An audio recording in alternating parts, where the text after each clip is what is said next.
It's time to talk about a fundamental, foundational aspect of Node.js that's so important that a good portion of the core JavaScript modules in Node.js are built on top of it. Let's talk about events and the event emitter. And for our first lecture, a conceptual aside. What do we mean when we're talking about events in Node.js? Well, for starters, big word alert, an event. It's something that has happened in our app that we can respond to. And the idea of events isn't limited to Node.js. The concept of events and listening to or responding to events is in many areas of software architecture and on many platforms. But basically, we're talking about this idea that responding to an action, an event, responding to something that has happened. The confusing part, though, for many, even those that have used Node.js for a while, is that in Node, we actually talk about two different kinds of events. However, we have a tendency to think about those two kinds of events as if they were just one kind of event. We say the term event, and we think we're talking about something in general. But they're actually two separate things, two separate kinds of events. However, they're often connected or tied into each other, but they don't have to be. All right, what are we talking about? Well, on one side, in Node.js, you're dealing with system events.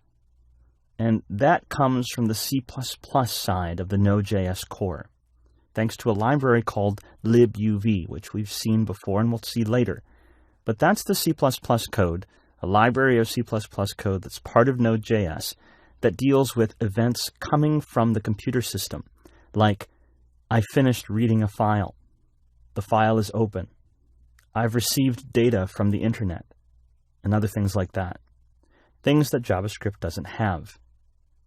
And those C++ events then allow us to respond to those things happening with code.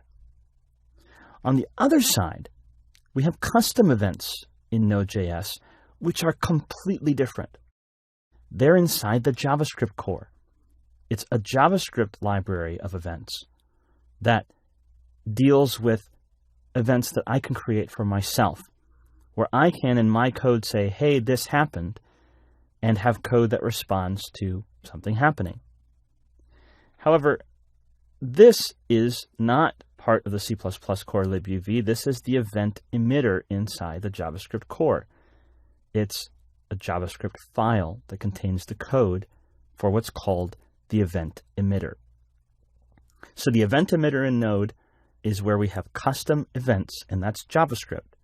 And libuv, which you never really see when you're building Node.js apps, is sending events that are happening inside the computer system, lower level, closer to the machine. However, we often get confused because, remember, the JavaScript code often wraps calls to the C++ side of Node. So oftentimes, when an event occurs in libuv, it generates a custom JavaScript event to make it easier for us to manage our code and decide what code should run when that event happens. So you can think of it sometimes as if it was just one thing, but it's not. As we're about to see, the JavaScript side is faking it. It's not real events. What do we mean by that? Well, JavaScript doesn't have an eventing concept. There's no event object in JavaScript. But we can fake it.